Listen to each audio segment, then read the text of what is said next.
what we have here is an FTTH design completed, and what the motivating factor here of this video is today is that what we want to do is we have well, let me back up a little bit. A lot of times when you first do an FTTH design, you will know usually from your customer at least this part where all the homes are, and then you'll load them into CAD or GIS and start working from there to create your regions and your design and stuff like that. And a lot of times the information from your customer will come in like this, so it will have the address, and it can have lots of things. Sometimes it doesn't have anything but maybe the latitude and longitude, and everything else you have to geocode or figure out. But let's say that this is the information that we have for this particular design, and so we actually, I would say we have quite a bit of information relative to some information from customers. But anyways, so this is the information that we have, which is good, and it's a good start. But so that's initially, so you go ahead and you get the design, and then you submit it, and they say that's great, but how can we know which homes are associated with which splitter pedestal? So that was information that when you were creating the design, you never really had. So at the end, as you're completed, you still have this information. So you want to add that information here. So which one of these individual addresses and which splitter pedestal do they go to? So let's say this is in region D1. So we have 1, 2, 3, 4, 5, 6 homes in D1. So first of all, you'd have to figure out which address this one is, and then look it up in the attribute table, and then put it, hard coded in there. Of course, nobody wants to do that because there's like 100 houses here, and that take forever. And we're in this to make money, frankly. So we need to come up with a faster way to do that. So starting at the, but let's think about this for a second. And there is some stuff that we could add. In fact, I added this called the exchange. So the exchange is the whole region that encompasses all of this area. So there's other designs here, and they all go to essential POP, point of presence, which is right here. And this is called the Northland of Lakes Exchange, or NLOL as we call it. So that is put right here. So we have, I just put this in before the video, but then I thought, well, maybe people would want to know, how can you just bulk add names in? So let's think about how we might do that, because we can call this, so we have within the exchange, we have what I call areas. So this particular exchange has 3 areas and this one we're looking at today is Duck Lake. So we could associate every one of these subscriber homes with the term Duck Lake. So let's think that's easy to do. So we just come over here and we come to add a new field, and then we'll call this area, and then it's going to be text, and then give it some crazy long amount, like 50, and then okay. So that adds that in there. So what we'd like to do is just fill this whole thing down with Duck Lake. So in order to do that, we just come over to field calculator, update an existing field, choose area, and then over here do your little string, and we'll say Duck Lake, and then hit OK, and there you go. So that was nice, and but it's not going to be quite that easy to fill in the pedestals, because you're going to have to apply some kind of logic to figure that out. Oh, and by the way, I forgot to, you want to be in editing mode to do that.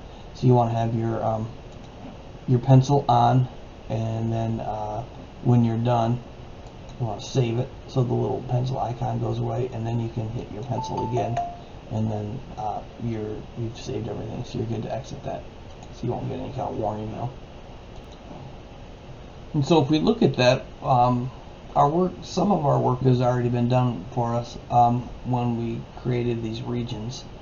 So we do have a boundary that encompasses the area and the homes that we're interested in putting the pedestal ID, which, by the way, I think we talked about this a little quickly earlier, but this is D1. They'll all have so these are cabinets, so that's different. But these little funky looking shapes are the splitter. So this is C4, and so on and so forth. Sometimes the cabinets are in the splitter and the cabinets are in the same spot. The way I do it. Now our first particular problem here is this was mostly created in CAD, and then from the CAD we uploaded the shape files. So your first problem here is the region, which is this right here is the region. If we take a look at it, hover our mouse over that, see how it says it's a multi-string. This isn't a polygon, it's a multi-string. So right off the bat, that's not going to work, because all of the it wants to do any kind of logic on it, it's going to have to be a polygon. So first of all, let's convert these to polygons. So let's try lines to polygons. We're in Duck Lake, and these are our regions. And then we'll just go ahead and at this very second, I'm just going to let it create a temporary one, and just so it dumps it in to our so there we go. So now we have these are polygons, and which are much easier. Yep, there you go, polygon. So the software algorithms that we're going to run next are going to like these a lot better than multi-line strings. So that's step one: convert to polygons any of your region. So what we want to do is join the attributes from our splitter pedestals. So let's just take a look at what we're dealing with here. Splitter pedestals. You can do F6, pull up the attribute table. So these are pretty simple. I only have one column of data in here. But basically what we want to do is take these attributes and then join it to the attributes of these guys right here. So F6, oh, sorry, close it. F6, and so let's see if we can look at both of these real quick just to understand a little better. So we have these guys and these guys, and what we want to do is, so for every one of these that's in one of these, you're going to want to put it here. But there isn't any common factor between these two, so like a database join or something like that isn't going to work. So we're going to have to do something called join by location, which is a handy little trick. You come over here and do join attributes by location. We have our homes. So, and then we'll want to, I pick a couple of these just to make sure we get everybody. And then we need to, by comparing to, that is our polygons that we created.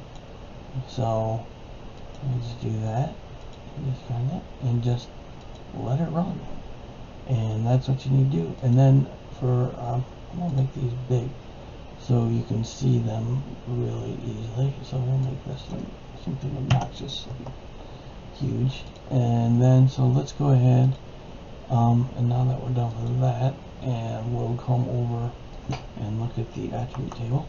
And now we can see that, so we could sort these by name, and so in area A1 are now associated with the right addresses, and we can see that. So if we select all 1, 2, 3, 4, 5, 6 of those, let's come on over to D1, yep, and see that.